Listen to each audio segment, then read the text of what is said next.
having a class with Jasmine Diane. Do you go by Jasmine Diane, or Jasmine Green? We can do Jazz for now. Jasmine Yeah. Diane, but Jazz is fine. It's shorter. Okay.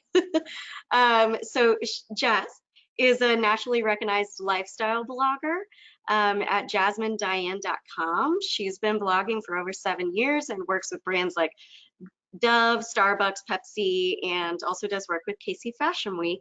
And so we are very privileged to have her here teaching us branding and some tips and tricks for Instagram today. We had a previous class with Katie Van Dieren of Strawberry Swing that went over Instagram, kind of the 101, setting up your account and the basics. And you can see that recorded class on artskc.org under programs and audience development.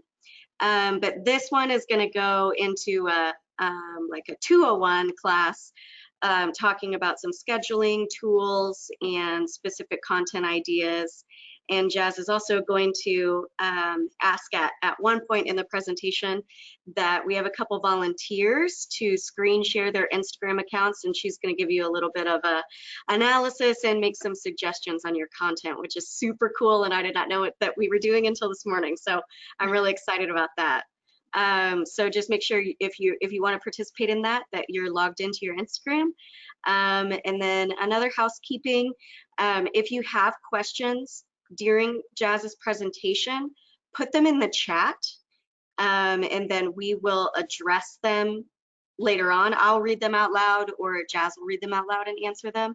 It's just an easier way to keep the presentation timely and moving forward. So remember to put all your questions in the chat. And with that, Jess, take it away. Perfect. Okay, let's get started. Okay, sorry about that. I never have technical difficulties, so I know this is going to be great. I'm super excited to be speaking with everyone today about Instagram. Again, as Mariah mentioned, I'm Jasmine Green, or Jasmine Diane. We're at the Jasmine Diane in the vein of Instagram. And today I'm going to talk you through Instagram strategy 201. We're going to hit on some apps to use, how to come up with content pillars, and just some other interesting things to keep in mind as you all are building the Instagram presence for your various galleries or agencies or brands, and what have you. So today we're going to talk about my story. I'm going to talk you down memory lane of how I got to where I am today and why I'm qualified to speak with you all this afternoon.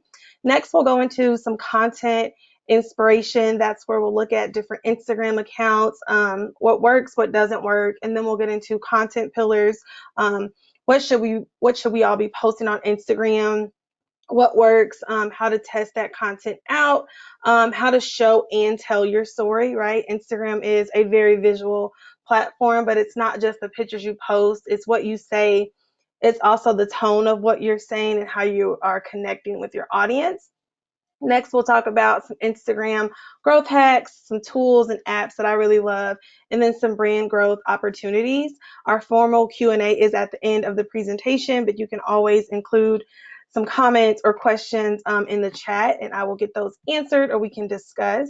And there will be time in different sections of the presentation for you all to present or show me your Instagram account, and we'll go from there. So my story, going down memory lane. So first, I started blogging at Mizzou as a college sophomore in 2012. So you can kind of guess my age. This was my original logo. It wasn't great. It wasn't pretty. There was no PNG with a transparent background. Just, really getting into using the computer and exciting to have my own MacBook, and just dove into some design, which was actually horrible now looking at it, but thought it was great. Then I transitioned into some fashion collages, so still in the fashion vein, looking at how can I show my style but also help style others. And then from there, I would say towards the end of 2012, started to interview local fashion professionals. This is my now husband, Stephen Green of Stephen G Photography. He's a high fashion photographer. His work is amazing, and we will be going through his Instagram later in the presentation, but started to interview people and said, I really want to take this brand, V Fashion Stories, a little further. How can I really not only be a part of the online community, but how can I dive into the local community, which I considered my home to be Kansas City. So that's why I was coming back here to interview those fashion professionals. Next, transitioned into selling some beanies out of thrifted sweaters, and then into fashion styling. So again, my degree is in retail merchandising and marketing, but I've done a lot of different things as it relates to fashion and communications. Next, I was like, I want to start a business and do something cool and make it artsy. So transitioned to selling some wholesale jewelry, and then was picked to go to St. Louis Fashion Week, paid to go post about the experience. It was amazing. And that's when I kind of had an aha moment of I must be doing something right. So I must know what I'm doing if they're hiring me to not only come to the show, but paying for everything, the hotel, the travel. I mean, it was just an amazing experience. And that's when I got to the point where I was like, okay, it's time to tell my story, which is a huge part of what we're going to talk about today. Storytelling is very, very important in terms of Instagram, of showing that story, and just creating an image that you think lines up to your brand objectives and your different content pillars and all the things we're going to talk about today. They're all rooted and grounded in the heart of who you are, who your brand is.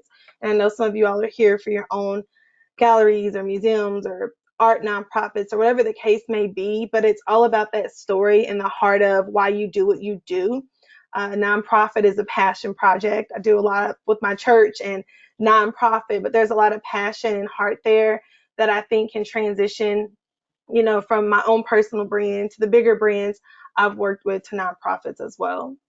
And so from there, posting outfits, transitioned into doing brunches and branding workshops.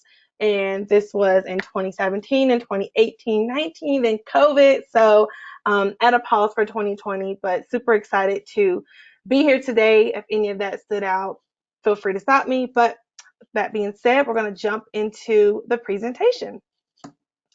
So, a journey of 1,000 miles begins with a single step. This is one of my favorite proverbs. It's something that I start all of my branding, marketing presentations with. It's so important to keep in mind that today may be one step in that journey, but there are many more steps to come. In any social strategy or social content or really anything you're doing, you have to kind of keep moving and trying new things out and testing if it's using paid dollars behind some of that content or getting a professional photographer or a new photographer, trying new angles of the art or just different types of content to test and see what works. It's all a part of that journey and it's okay. When I started back in 2012, I never imagined myself sitting here talking to you guys about social strategy and Instagram and using that to amplify your voice and your brand messaging. So super important to ground ourselves in this. Now let's get to work. So content inspiration excuse me, is where we're going to start. So, what makes a good Instagram account? And these are all things that I'm sure you've heard before, but we're going to go a little bit in depth and talk about them while I'll talk, and I may ask a few questions for you all to holler back at me. So, what makes a good Instagram account? Creating a consistent color scheme or mood is vital to a great Instagram account, right? You want to have a look and feel that is vibrant. It's also identifiable for your brand, and it's easy to read or recognize in the feed. We do a lot of scrolling, between content. And it's always nice to, when you see a brand, it's like, oh, I know that's them because that's their brand color. Or they always post kind of that angle or that vibe. And then you can start to find your tribe of followers who love your content because you're being consistent. When you're consistent with your image on Instagram, that not only attracts the right audience, but it also weeds out people who aren't actually interested because you're consistent and people know what to expect. The next thing is being authentic. I think this word is overused, definitely 1,000%, but it's so important. And when I say authentic, I mean staying true to your brand goals, brand guidelines, your morals, your values. What do you stand for? I think when I think about art, I think of creativity, I think of freedom, I think of that childlike faith and exploration of passion. And it's so important to pull that through in the post, not just in the visuals, but also in the copy, what you're saying, using emojis. Is your brand fun? Do you have leverage to actually use emojis, or should you stand clear of those? Um, can you jump in on certain hashtags or Instagram challenges? Does it make sense? And a big part of knowing that is knowing your brand values, right? Because you would only know if something will work for you if you know who you are and you're rooted and grounded in those values. So being authentic is an hour-long talk in itself, and I won't keep going on that. But again, just have in mind when you're creating Instagram content or Facebook website, pamphlets, whatever the case may be, you want to always be authentic and stay true to brand. Next, figuring out why people are following your brand and delivering more of that, right? So looking at your Instagram and saying, hey, these out of these last 6 posts, these 6 got the most likes, these 6 got the most comments, or these 6 got the most saves, and it's important to not just look at likes or comments, but also looking at saves, shares, who shared this to their story, who saved it down so they can come back to it for later. Saving content gives us as brands the opportunity to have some longevity with our content on Instagram, similar to Pinterest, which has long game, like forever game, years upon years. And it's so important to look at the different ways you think of engagement, as a brand. Next, following like-minded Instagram accounts.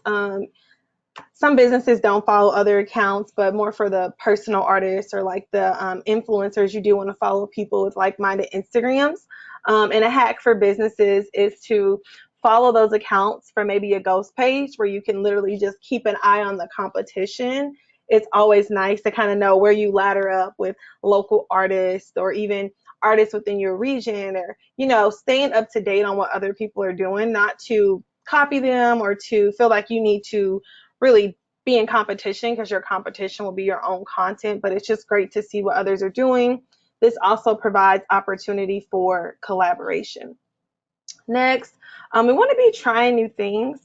Sometimes the reason you aren't seeing engagement with your content or any movement is simply because you keep doing the same thing and people are tired of it. So maybe you need to do a new hashtag or a challenge for the month of July or August or back to school. Or maybe you should do something when the seasons change and it's fall. I know we just entered into summer, but maybe you take a few months to really iron out the details of what this challenge will be and where that content will go. Instagram challenges are also a great way to crowdsource content. So asking people to post hashtag Jasmine Thursday, I don't know, just for the sake of an example, post what they do every Thursday. And then as a brand, that could be something I would reshare. Then I have content, and then consumers or users are excited that their content can be a part of my Instagram feed. Next is just posting often and posting consistently. When I say often, I mean often as in what works for you. That could look like 2 posts a day. I know some influencers are doing that every day. Also follow a few who post sporadically twice a month, but they have amazing content and amazing engagement. So I think it's just finding that middle ground of what works for you. What do you feel is feasible? And making sure every post on your Instagram account has purpose. Whether that's in the feed, whether that's a story, make sure it has purpose behind it, and then you're able to garner those engagements. Maybe you do only post 3 times a week to your feed because organic content just doesn't perform that great, but you can go and then boost that post or make it into an ad, and then you always have ads running. Your paid dollars are working for you on the back end, getting in front of new audiences. And we won't dive into paid today, but just something to have in mind is having paid content as well as that organic posting going on. So stay curious. This is one of my favorite slides. I think it's so pretty. And something to keep in mind for brands is you want to stay curious with your Instagram content. You want to make sure you're not only creating amazing content that's beautiful and, it makes sense, and you're looking at your competitors like I talked about with that ghost account, but you're also out in the world, exploring art, exploring food and music and travel as much as you can with COVID, looking at different ways for you and your other marketing or social components of your team to really be curious, and be vibrant and be a part of culture. We know that culture is always moving. Everything with the stay-at-home order and now the Black Lives Matter movement. How does your brand fit into that conversation? Do they fit? There are a lot of examples of brands who are doing it right, and people are like, yes, I'm going to Ben and Jerry's because they are supporting people on the front lines. They are supporting, felons who can now, work for them. But then there are also brands who are doing it the wrong way and, getting backlash. So it's just important to, again, stay grounded and rooted and know what your brand stands for, so you can create content that is amazing, but staying curious helps you to have longevity. So now we're going to go to inspiration. And I would love for anyone who is interested to kind of share their URL. I'm going to stop sharing quickly to share their URL, and I can pull up their Instagram. And in the meantime, I'm going to pull up my account while we wait for some volunteers. I promise this will not be intimidating. It probably feels intimidating, but it will not be. Happy to look at it and give you my honest feedback, and just use this as a learning opportunity. So I'll kick it off. Yay! So I'll kick it off. I'll take you guys through the Kemper Event Space Instagram.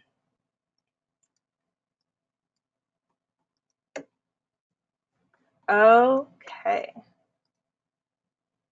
Beautiful. So first things first, I love that you have where you are located, and there's also kind of a sales pitch there. Ideal location for your special event of any size. I love that. Bio. Let's see. Interesting content here. Excuse me. It looks like a lot of bridal just from the first few posts. I would add in, and I know COVID happened and it's like, well, can't do much, but I would add in some highlights maybe around booking, and maybe just a COVID-19 update around your spaces. I know some event spaces stopped booking until maybe like June, or not June, it's June now, but like August or something like that, or maybe you still have wedding dates available, but I would definitely add a COVID update here. I would also maybe you have a bridal tour. Let's see what's in here.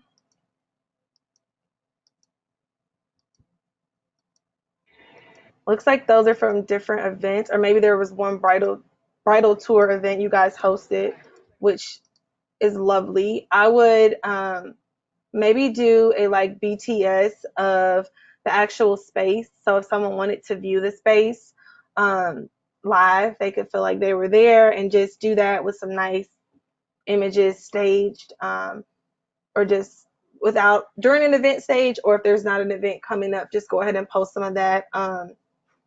How people are using the space. I love the wedding photography. I would look for making sure you stay consistent with the image quality. You're like very bright and beautiful and vibrant, and then this picture isn't as bright or focused. So just making sure you're consistent there. This is amazing, but it looks pixelated. So if there was a more professional or higher quality image, to go ahead and just take that one down and add that. Bio looks great. Oh, bio looks great. Yes, and I love that you are pushing people to the link in bio, and then also giving them that phone number as well as email address. People are always looking for resources. Someone's always getting married, so it's great if someone's like, oh, my sister is getting married in 2021. I'll save this and share it with her. So then next time she's looking for a venue, or when she's finally looking for a venue, we know to go to Kemper. Another thing would be to take this down. Love that you're featured on the knot. I would create a custom template to where when you wanted to add posts like this, you could do something that's in your brand colors. That's more of a graphic versus just a screenshot of their website. I don't know if the knot has just like a logo. Maybe you could do like wedding wire or the knot, do something. Let me go to their page. Something like this. I don't know, just so people would know that it's the knot without you having to be so literal. Love the BTS, love the wedding shots. I know it's probably so hard with COVID to post stuff like this. Oh, uh, love this. More of these, please. More of these. People always want to review. Was the space nice? How was the staff? Is it really as beautiful as they say, you know? And things like this may push somebody who's out of town, you know, to take interest as well. So just being a little more visually consistent, I think would make a big difference. But overall, beautiful. Like all these images are vibrant and fun. I dig it. I would just be mindful of maybe a little more diversity amongst the different people you're posting to. But aside from that, I think it looks great. Love these images. Are you mixing? I'm assuming you're mixing professional images and phone images, which it actually doesn't look bad down here. Um, I think one way to kind of maximize and have those all looking the same without doing a preset or a filter would be to focus maybe for 9 images like this, make them all outside or bright daytime images like this. And then going into a grid where there's more of like the indoor darker photos, just so it doesn't kind of fill all over the place. But overall, great job. I think it looks awesome. Do you guys have a hashtag or anything? If not, I would create one and then put that in the bio as well. And then with those highlights, a COVID update, and then some more booking information. I think those would be great. And another thing, if you're not only focused on bridal, because in your bio you say special events of any size, I would just post some things that are non-bridal because it felt pretty bridal heavy. Um, It is bridal heavy because we're able to get more professional shots of the weddings, not so much other events. That's yeah, why it's so bridal happy. that makes sense. I love the bright Mhm. pictures. I mean, I think there's a good mixture too, like bigger crowd, the smaller crowd, and the more intimate shots. So overall, Mhm. I think it looks great. All right, thank you. No problem. Okay, let's go to the next. Can you guys still see my screen okay? I'm out of the, okay, I see head nods. Perfect. So, beautiful KC Artist Coalition. Love these colors. Very vibrant, very fun. Um, Artist-centered nonprofit that empowers local artists through exhibitions and bright. They hit the nail on the head. I think that's perfect. What is this event? Okay, upcoming event. Love that. I would look into maybe a link tree or link in bio or a web page that has all the important links so people can always link out to your website. And I'll show you guys an example of that when I go through my post, but just making sure people can always get to your website. They may have no clue about the event, but they want to reach out or learn more. And they may just be a little confused or off put if they cannot head to the link in bio to find that info.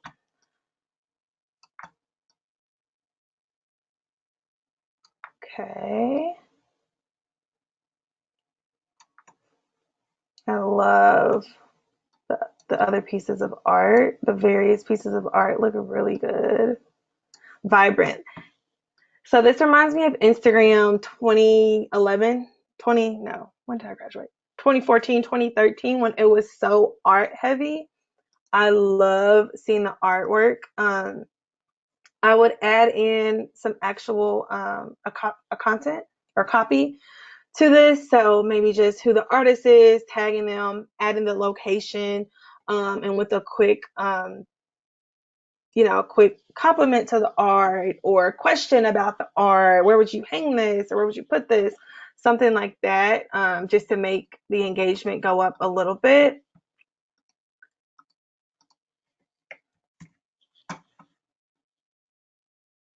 That's interesting. Oh, I love this shot. I think more like this is great too, just showing kind of like the messiness and the behind the scenes of art, because artists are people who are creative and they're messy and they use their hands, and they like to make things, obviously because they're artists. And so I think more shots like that too would draw in the artist, because non-artists may be looking for those picture perfect images, but an artist knows like the behind the scenes is messy, and I can relate to that. Beautiful. I don't want to. Yes, Deanna. I was gonna say Diana. Deanna. Yes, beautiful picture. Love the cross collaboration. I will work on maybe a little more consistent with the vibe for these text heavy images. I think since you do have a lot of color in your artwork, to stick with black is nice, or how you have the white here with the brighter tone art works as well. Just being a little more consistent with that. And then how you have, I want to say, mixed media art down here, and then more of a landscape and like photography there, just being consistent. It looks like you go in groups of artists, so possibly doing like 9 pieces, planning out your grid, 9 squares in mind. A few of those are artists' work, and then a few are something like this, maybe promoting the coalition or talking about the artist, and then doing that for every 9. I want to show you guys an example. How are we doing on time? Okay, we're halfway through. I need to stop talking. Okay, so the Planoly Instagram, and of course this isn't how, won't work for everyone, but in terms of the 9 pieces of content, if you guys are focusing for the Arts Coalition on specific artists or exhibitions, they do a really great job of having 9 pieces of content in the same color scheme. And darn it, they have 8 there. But they pretty much have 9 pieces of content. Here we go. In the same color scheme. And they always have like an image like this. So maybe you could do something that highlights the artist. And then you have 4 that are the actual artwork. And then maybe 2 that are calls to action. Something like that could be cool. And then if you have any upcoming events. But again, it's Planoly, Planoly, and they do a really great job of capturing or picking a color and then capturing an essence of a story in 9 posts. That looks correlated very well. So for the sake of time, I'm just going to push to my Instagram and then go back to the presentation. So a few key things that I think are in a great Instagram are, you have a username here, but you also have a name so people can search you this way. And I have KC Influencer. I also do branding courses and such, but I just put influencer because that's a lot of a buzzword right now, especially with everything going on within Black Lives Matter. So just thinking about the times and saying we are a, etc., gallery or coalition, making sure that's in your name as well as you have it in your username. And then making sure you have the right tag here. You can make the update for your business profile within Facebook, and also making sure you're a business profile so you can see all the analytics and different cool things on the back end of Instagram that are not available to regular pages. So that's a big thing we won't touch on in the presentation, but just ensure you are a business page. And this also allows you to run paid content on the back end via your Facebook Business Manager. Next, I just have what you can find on my page, Style Branding Faith, and then some of my other businesses as well as email. And then my highlights go a little deeper into everything, won't push on those. But I do use a preset. I always get shy about showing my feed, but whatever. I do use a preset, so all of my content has that same kind of warm brown feel, and it's mostly fashion. And then I do faith, and then I kind of focus my branding content in my stories. So again, just an example of using not only the feed, but also stories. Always want to keep that ring lit, which means you have something in your stories. If that's a reshare of your own content to your stories, or content you were tagged in, or saved content, or maybe you did IGTV and then you create a series that happens every Thursday. You just want to be consistent with that. And then resharing and making sure you use those highlights for that important information. Now jumping back to our presentation. Thank you to our brave volunteers. If we do have time at the end, I'll go back to that list. So staying curious. Looked at our inspiration. We did your turn. Through my longer presentations, we usually stop here and I'll go through everybody's kind of Instagram and we'll talk through some pain points, but for the sake of time, I'm going to keep going. Next, I want to talk about content pillars. Game changer. So what is a content pillar? It is a subject matter that a brand or influencer has knowledge in and chooses to create content around. So I like to think of brands' content pillars as those core values or areas of expertise. And so they could be philanthropy, events, history, artists. You know, think about your brand and what you why you were founded. And I want you guys to take some time to really hone in on why you exist as an organization. Do you want to bring artists together? Are you an artist? Do you want to inspire the community? Do you want to see change happen in the community? You always want to ground those brand values in that. So again, looking at our Instagram profiles, you want to make sure the content you're pushing out aligns to a content pillar. So I had style, faith, and branding. Everything I post falls into those three key messaging avenues or funnels. And those are the content pillars. And a lot of times when we think about Instagram, like, oh, her feed is beautiful, or their feed is great, and I love it, and I want mine to be like that. But is it strategic? When people can follow your storyline, they're more likely to engage with you and stay in tune with your content and look at what's coming next because they do have an idea of what you're all about.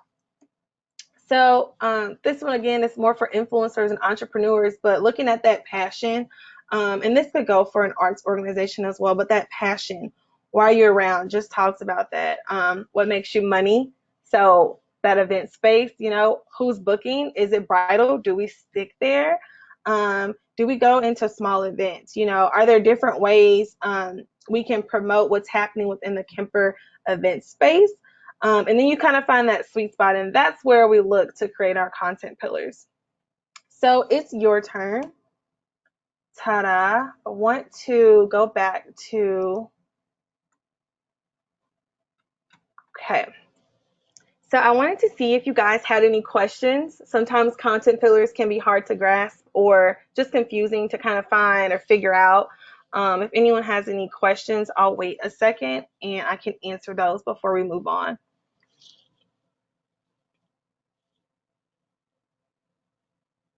Or if you just don't know what content pillars you want me to go back on anything, happy to answer any questions. Would anyone be willing to describe their organization and then maybe tell Jazz what you think your content pillars are? And we can kind of like play off that example. Jazz, what do you think about that? Yeah, that's great because then we can work it in and be quick on our feed, and I like it. Okay. I see a hands up. Kemper Event Space. So we are an event space, and we're doing all kinds of events. But just so happens that weddings are featured heavily on our Instagram. So I know about events. So that's what I'm trying to convey through our Instagram. That we know about events, we can do all the planning, we have space available, and we'll help people to create their events and make them special.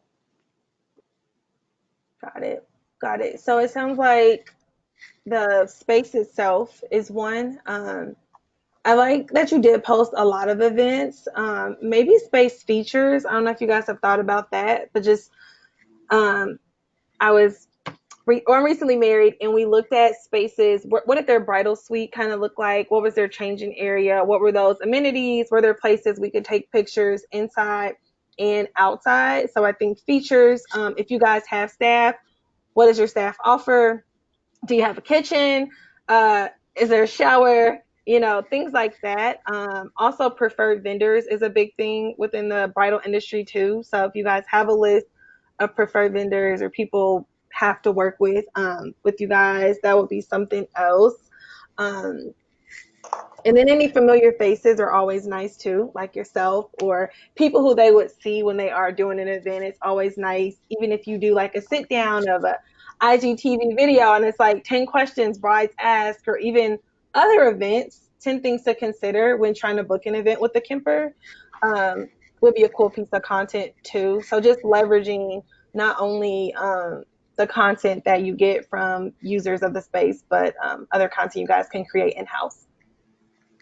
So when you say preferred vendors, how would I feature something like that? How would I showcase our preferred vendors? Yeah, I would, for me, thinking visually, I would maybe do a picture of maybe a setup of something one of the preferred vendors did at an event, and then use that copy option to say we do have a list of preferred vendors. Tap the image Hmm. to check out a few of those, and then email us Hmm. for the full list. Okay. All right. Thank you. No problem. Any other questions? I see a few in the chat, but I'm happy to answer anything else right now while we're talking about the content pillars. Okay. I'm gonna go through the chat really quick. Okay, someone answered BTS yes behind the scenes. Can we talk about branding for the full feed? Why it is beneficial to remove older posts that are lower quality images? Yes, so the full feed is important because 9 out of 10 times people aren't even going to go to your feed. They're going to look at that one post, and if they like it, then they'll go. So it's kind of like an added value. And the feed is where you get that beautiful branded story. And if you have posts with the old filters or they're grainy, it kind of comes across unprofessional in a sense. Also, it looks like you aren't doing maintenance. So it's just great to always look at what you're creating and make sure it's polished. And even if you have to cut back and say, we've been doing really great this quarter, but the last 2 quarters, our content wasn't as beautiful. So let's archive it. You don't have to delete it. Let's archive it and see if there's any more engagement with these top 5 or 10 posts, and with us creating more content like that. A big part of Instagram is testing and learning kind of what works, what doesn't work, and also using those paid dollars if you do have a business account to garner more engagement to your actual Instagram page. And then the effective use of bio. Yeah, you always want to make sure you tell people where you are. Um, Kansas City is a big Kansas City town, so people love to support locals. So it's great to have hashtag KC or Kansas City or KC Event Space, KC Artists. And maybe if that's not even in your bio, you can do that as a part of your hashtag strategy. So every time you post, people know you are in Kansas City.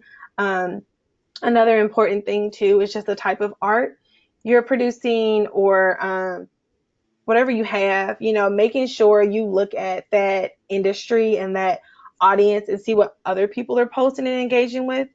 I worked on a social strategy for Papermate, the pen company, and a big thing they did was Inktober, and it was started by an artist, but the brand actually jumped in on the back end too. So you could be a part of a bigger movement just by doing some research on your competitors and seeing what they're engaging with.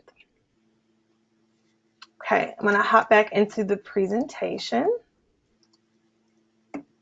Next, talked about content pillars. So showing and telling your story. So a lot of times we shy away from videos and lives and all the things, but it's important to get the most out of your Instagram space by using those still images, but also doing carousel. So maybe it's a before and after of a canvas or of an event space, before and after the magic happened, and showing that anything is possible. That transformation is so key. And I love before and afters of like makeup, or like when people have a dress they've thrifted and then they turn it into this like newfound amazing piece that looks like it's right off the runway. So people love to be a part of that process, and that storytelling really comes in with those before and afters, especially on Instagram. Um, Video content, looking at if you are at an event or you have an event coming up, doing some live, we want to see you here with your face, and then maybe a link to the ticket site, or pushing people to link in bio, or doing a poll, but just using those videos in your stories for one, and then for two in the feed. And then IGTV. So currently, if you go live on Instagram, you can now push that video to your IGTV library. So say you're doing a series of, for 6 weeks, we're going to go live every Wednesday at 12 p.m. and talk to a new artist. Turn that into a series, put that in your IGTV, and then you have 6 weeks of amazing content.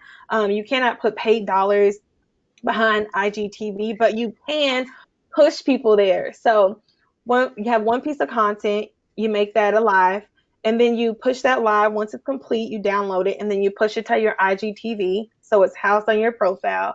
And then you have 3 separate posts about the IGTV, pushing people to watch it and creating that engagement and seeing those comments push in. A lot of times we have content, we just aren't maximizing its reach. And with utilizing that live content, you do have the opportunity to push it to IGTV, and then still gathering different posts to push people there. Also using our stories. I'm going to show you guys a tool I use, Planoly, which we just were on their Instagram, but you can schedule Instagram stories. So let's say you have an event coming up on a Saturday or a Sunday, and you really want to talk about it, but you're off, that morning, but you have to do the on-site stuff. You can always push out posts, schedule stories using Planoly, which I find to be super helpful because that's that really polished content you want to push out in stories. You can use Canva, another tool I'm going to talk about, to create that content and then schedule. So you aren't always looking in the moment to create real-time content.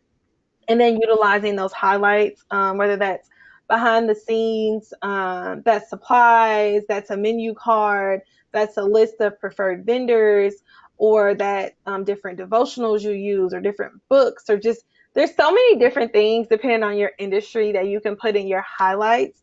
You just want to make sure it's useful information for your followers and make it something that people can go back to and realize, okay, this is super helpful. An influencer I follow, Dana Bolden, she has a start here highlight, which I think is so cool because it shows her story. So if you are, you see one of her posts in the feed and you're like, I want to know more about her, you can literally go to her page, click on start here, and then watch the full timeline of her starting her blog 3 or 4 years ago to now where she is. So again, utilizing all of that space you have on Instagram to tell your story is super important.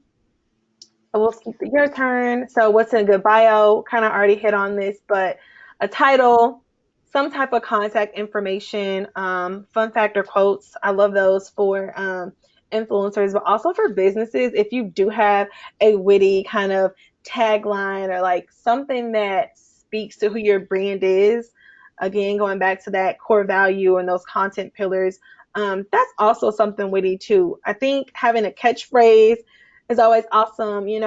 People connect with people. I always say that people don't connect with brands. They don't connect with these media giants.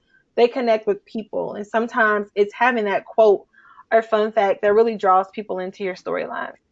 And then a brand hashtag for the sake of longevity, always pushing forward with something that says you were here, and then when you do have guests in your space or you do have reshares, telling people to use that branded hashtag, then you're increasing your reach. And over time, you'll start to see more traction. And then any news or CTA. So I'm going to go back here. So I have my email, and then I created this page on my website.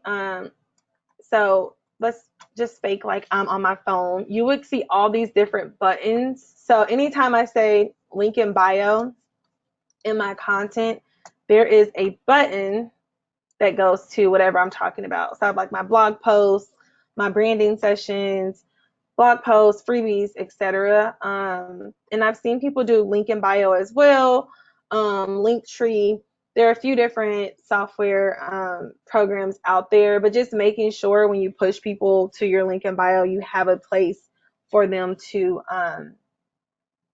wander around. And I always start with my website. So again, the first Instagram looked at would have your website here, and then the event. and any information that, you know, encompasses that event is helpful too.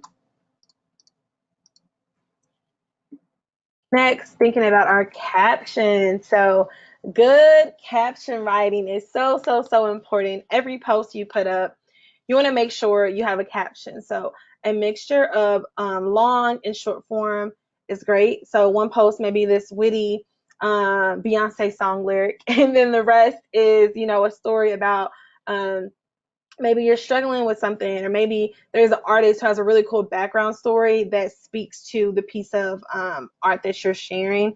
I mean, there's so many ways you can mix and match that content. You just want to make sure you are doing some short form, some longer form, and then all of that content that you're writing out, as well as the picture, ladders back up to one of those content pillars. Vivid language, again, showing and telling with your caption is so important. They have this amazing image, but like, what's the story behind it?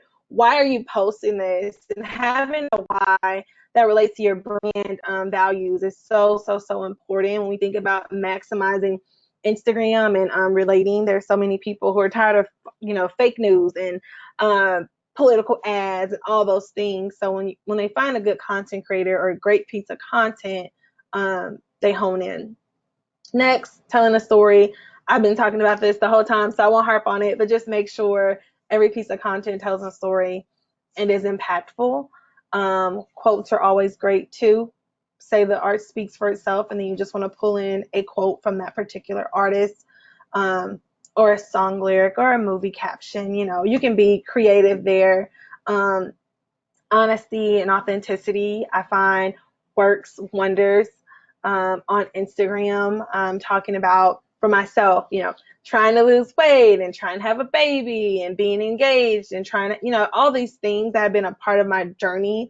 When I've been open up about those things, seen a lot of great engagement. So it could be about COVID, you know, and how your brand is working behind the scenes to really make sure things are safe, but also people on your staff. You know, there's so many ways to look at your caption differently, aside from saying, I'm saying I like green eggs and ham. I don't know. But, you know, aside from saying something that's so literal, you know, take the user on a journey with you.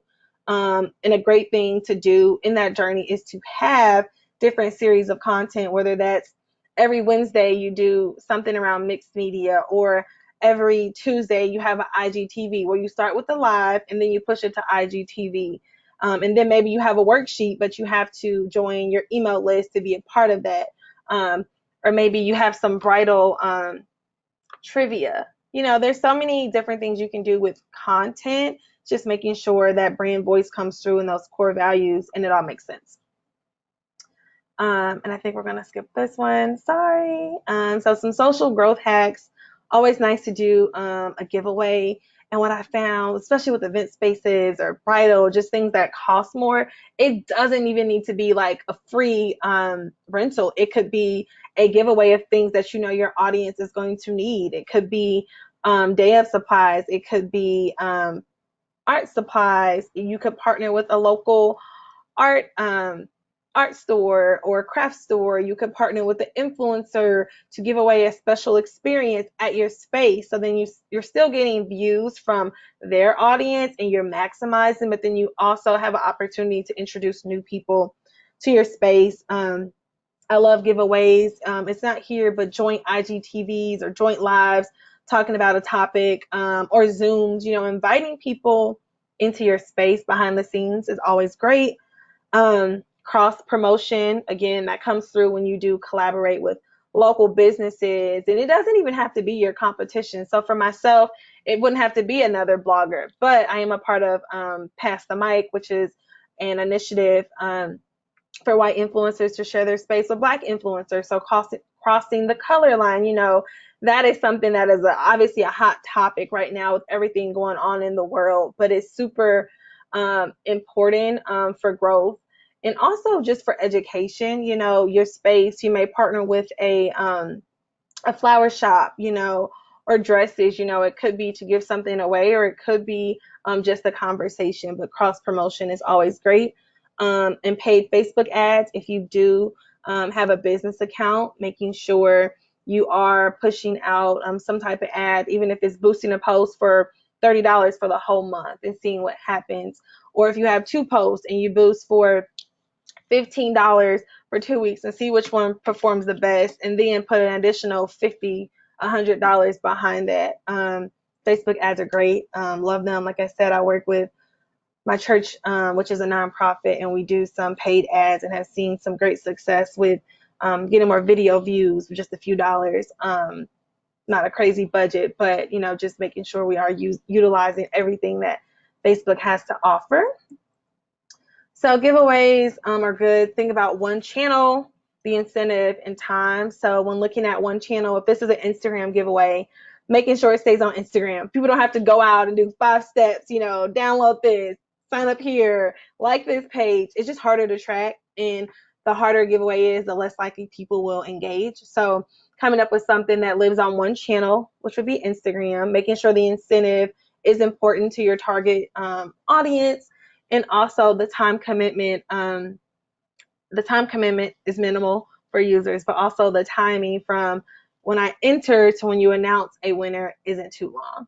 So I could stay here for a while, but I know we're running out of time. But again, a good giveaway is focused.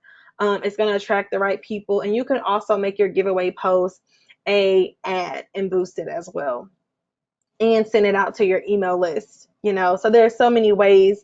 Even though the actual rules to enter and everything is on one channel, you can use those different avenues to promote the giveaway. Party time. This is where I would have you guys think about different businesses you could partner with for a giveaway. You can do that as homework and follow up, but definitely something to consider and think about, and even think outside of Kansas City as we're all quarantined and COVID, and across the country, really across the world, we have a huge opportunity to cross collaborate, with artists or a theater or gallery, or event space in New York or in LA. It never hurts to ask, to be on that receiving end. It always feels good for people to reach out, but we can always reach out and say, hey, I really love what you're doing. Would love to sit down and have a conversation about XYZ with you. Would you like to collaborate? And then the next part of that could be a giveaway. Another proverb that I love: if you want to go fast, go alone. If you want to go far, go together. And this is an African proverb that speaks to collaboration and being not only quick and smart and having amazing content, but having a village around you to push your content forward, who are going to share your content, who believes in your brand messaging, who also is willing to collaborate on a giveaway or a post or an event, whatever the case may be. So another thing, how to work with influencers, could be the giveaways we talked about, could be an event, or could be products. Maybe you have a t-shirt for proceeds to go to this foundation, and influencer helps with that, but it's only on sale for the next 7 days. There's so many ways you can work with influencers to help amplify your brand's messaging. Apps, want to make sure we got to this, and feel free to screenshot. This will be a part of the takeaway, but this app is UNUM. I use that to schedule content. You can plan out your feed. You can log into multiple Instagram accounts. So if you have a personal Instagram as well as your business, as well as a side hustle, you can log into multiple, which is why I really, really love this app. Also Lightroom, which is Adobe, use that to create presets and also to use presets, which is great if you want your feed to look uber cohesive. Lightroom is your way to go. ViscoCam, similar, has filters you can use.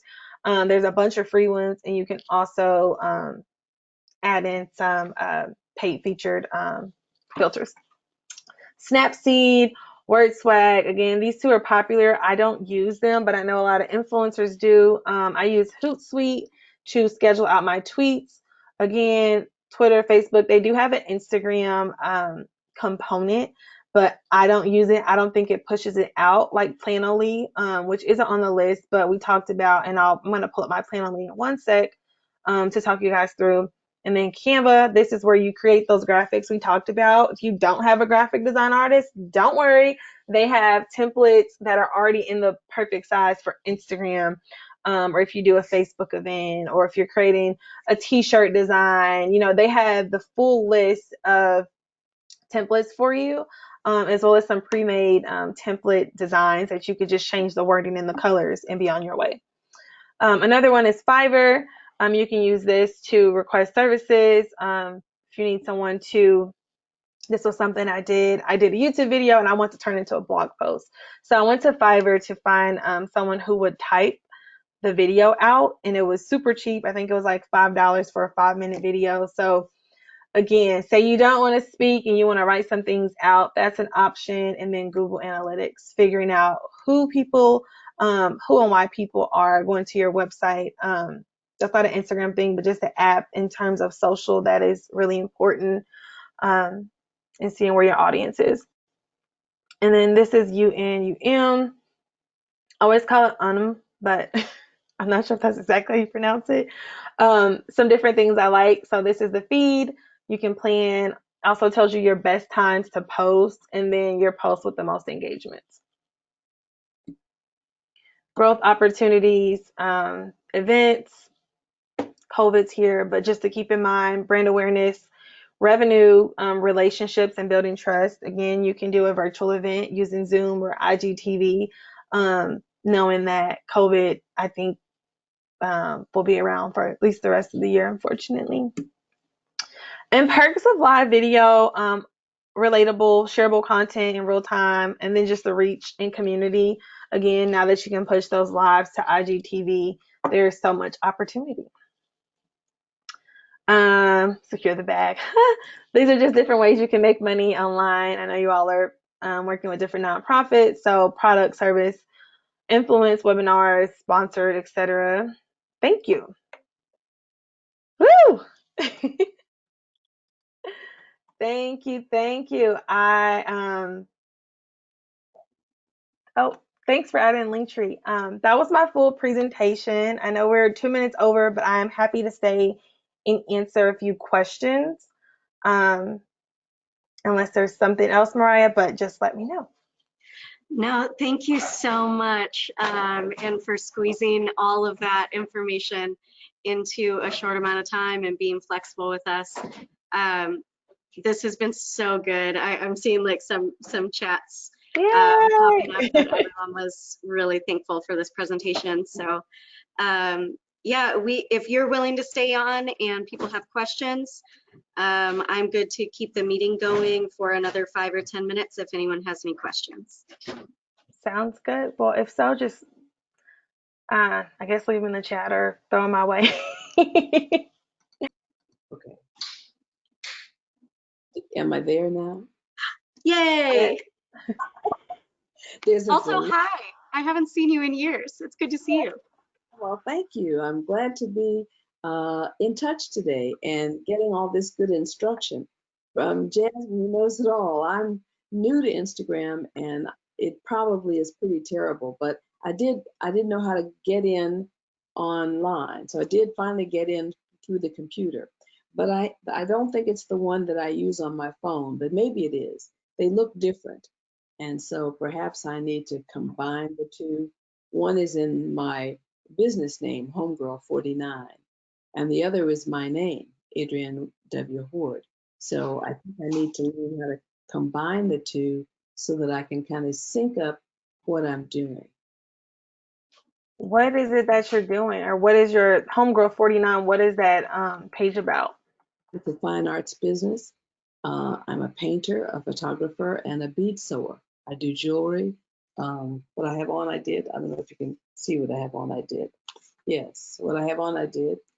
And the scarf, and I did the scarf too, different time, but it's just that. So yes, and then I have photography. I've entered some national contests, international contests, and done very well. And I'm a painter, and so those are the things that I do. And I, from time to time, depending on my ability to do so, I do the women that I work with in South Africa, I sell their beaded artwork as well. We've sold a lot of things on my Homegrown Incorporated site over the years. We haven't done it since 2013. We did do a lot of it because I would do the dip dye and then they would do the beaded fringe on my scarf. And so Oh. we did this for a long time, around 2000. But I haven't done it recently. Times have changed, life has changed, and right now it's very difficult to get things in and out of the country. And I keep up with them though through phones for those who don't have internet, and internet for those who do. So it's just a matter of that's what Homegirl does. But in this circumstance, this pandemic circumstance, it's very difficult. I have jewelry in a museum gift shop, but the museums are closed. So it's just how do I boost? How do I create the brand? How do I start income and influx? Everything seems to be a little bit out though, and so I need to take on all the instruction that you're giving so that I can learn how to support myself. It's very important these days. And I can see now, without all those supportive arenas that used to be open, I can see now that it's going to take more in order to thrive. I can survive, but it's meager. So I have to live up and keep the aesthetic important to me. I mean, that's who I am. I need the aesthetic. I need to feel valued, and it's very difficult in this day and time. Yeah, well, I think being consistent with those pillars will help, and just coming up with actual strategy of what you want to post and sticking to it, and collaborating with some other artists is always nice. And sharing your story, if there are events that you have been at or went to, seeing if you can work with those event promoters to then talk about, I don't have to do like a throwback Thursday. Maybe you can get featured that way on someone else's Instagram, or maybe even with your website, thinking of um, ways to tie in social media, even if it's as simple as you adding your Instagram images to the bottom of your website so people can click through and realize you're online, excuse me, and they're already interested because they're on your website. That could be a great way to pull in your presence. I would love to sit down with you to kind of go more in depth on your specific profile, but those are some things I would start with for sure. Okay, thank you, Tanya. No problem. Well, Mariah. did I Um, follow you or Diane? Let's see. I just followed you, I think, on Let's see. let's see. I didn't see it. I'm gonna follow you. You said it was Homegirl 49. Yes, Okay, that's mine, but I'm not sure that that's it. As I said, yeah, that was it. I just followed your page. Let's see. because I think I'm there under Adrian W. Hort as well. The one on my phone looks differently.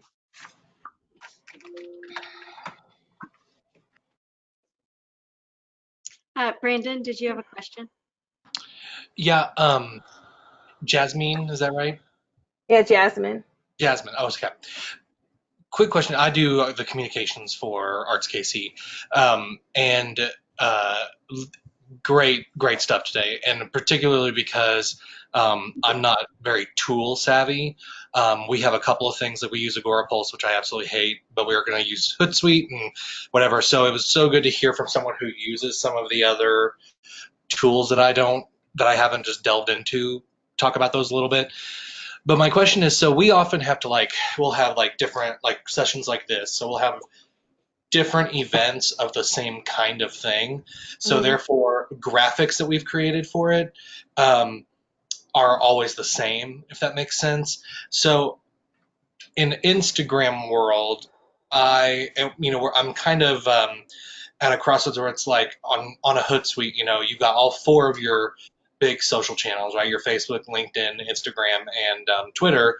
And so I'm trying to create one post that can go on all of them, right? So the same image, the same text that Mm-hmm. can go on all of them. So I'm not breaking it up because we just have so much, and I do so many other things that I can't tailor all the time. Hmm. Do you know, like, do you have any feedback on like if your Instagram, like there'll be Instagram where we have like two posts in a row that are the same graphic, or they'll be like a week apart but the same, and you can look at it to see what I'm talking about. But I didn't know if you'd along the way found that like that's like big no-no, or if it just totally sinks engagement, or if do you think it's okay because it still is kind of feed heavy on Instagram? No one's like going to your Instagram homepage like as often as they are you're popping up in their news feed. Does that make sense? Yeah, no, that makes sense. What I like to do, because we have this similar thing with my church, we have a prayer line every Thursday that we post about. I Mhm. like to post and delete. So if you Oh, are, pushing it out across, the course of it, if it's 6 months of 6 weeks of planning and you push it out 8 different times, you can post, then delete, and maybe just have two on the feed at the same time, or two or three. I think that's fine. You can also mhm. make one of the posts not a flyer if there's like a featured speaker or artist or Right. something that's particular to the event. You Mhm. could do that as well as those flyers, just to kind of maximize the content. Also, Canva has a pro feature where you can, um, what's the word? You can create a graphic for Facebook, and then it'll take those same elements and resize it. I don't know how much that feature costs on Mhm. Canva.com, but that's another option too. If you're like, okay, I just want to create one graphic that isn't Mhm. necessarily a square, Right. you can maximize, but the square would be the easiest. The only thing Right. is you don't want to leave out your stories. Right. And with Twitter, squares just are so bad on Twitter, Yeah, and not that we have a ton of engagement on Twitter, though we do have a lot of followers.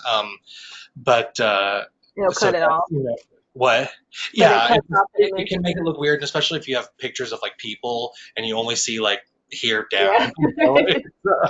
It's kind of funny, but that's good. And I also thought about like taking the same graphic, the same like JPEG, and then adding just like either like the title of the event. So like this would be like Instagram 201 with Jasmine, and then like so freshening it up that way, like a small thing of freshening up where it reads the same. It looks like, okay, this is what's happening, but it's got, it obviously has the thoughtfulness of being tailored to that Hmm. specific poster event. So, but yeah, thank you.